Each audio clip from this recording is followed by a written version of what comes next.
On the 20th of August, 1672, the city of The Hague, always so lively, so neat, and so trim, that one might believe every day to be Sunday, with its shady park, with its tall trees, spreading over its Gothic houses, with its canals like large mirrors, in which its steeples and its almost eastern cupolas are reflected, the city of The Hague, the capital of the 7 United Providences, was swelling in all its arteries with a black and red stream of hurried, panting, and restless citizens who, with their knives in their girdles, muskets on their shoulders, or sticks in their hands, were pushing on to the Buitenhof, a terrible prison, the grated windows of which are still shown, where, on the charge of attempted murder preferred against him by the surgeon Tijkelaar, Cornelius de Witt, the brother of the Grand Pensionary of Holland, was confined. If the history of that time, and especially that of the year in the middle of which our narrative commences, were not indissolubly connected with the 2 names just mentioned, the few explanatory pages which we are about to add might appear quite supererogatory. But we will, from the very first, apprise the reader, our old friend,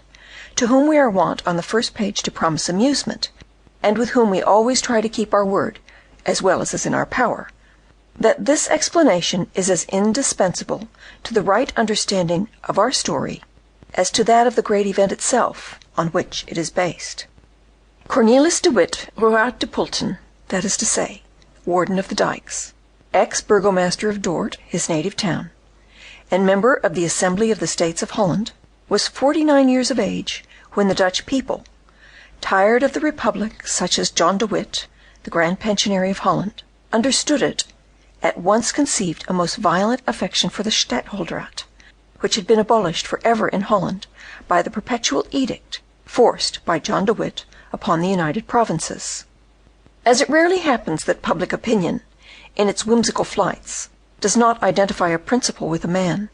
thus the people saw the personification of the Republic in the 2 stern figures of the brothers de Witt, those Romans of Holland, spurning to pander to the fancies of the mob, and wedding themselves with unbending fidelity to liberty without licentiousness, and prosperity without the waste of superfluity.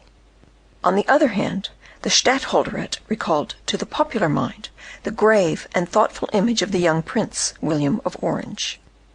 The brothers de Witt humoured Louis XIV,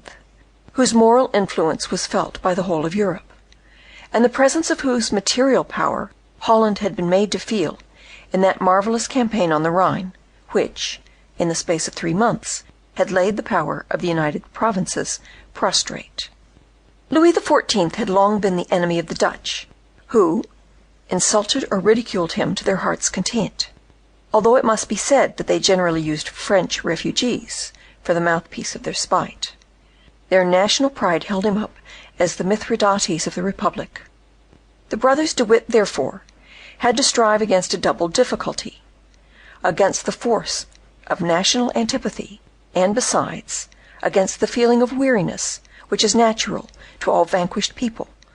when they hope that a new chief will be able to save them from ruin and shame.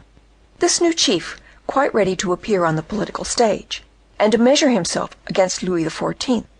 however gigantic the fortunes of the grand monarch loomed in the future, was William, Prince of Orange, son of William II, and grandson, by his mother Henrietta Stuart, of Charles I of England. We have mentioned him before as the person by whom the people expected to see the office of Stadtholder restored. This young man was, in 1672, 22 years of age. Johan de Witt, who was his tutor, had brought him up with the view of making him a good citizen. Loving his country better than he did his disciple, the master had, by the principal edict, extinguished the hope which the young prince might have entertained of one day becoming Stadtholder. But God laughs at the presumption of man, who wants to raise and prostrate the powers on earth without consulting the king above. And the fickleness and caprice of the Dutch, combined with the terror inspired by Louis XIV in repealing the perpetual edict, and re-establishing the office of Stadtholder in favor of William of Orange, for whom the hand of Providence had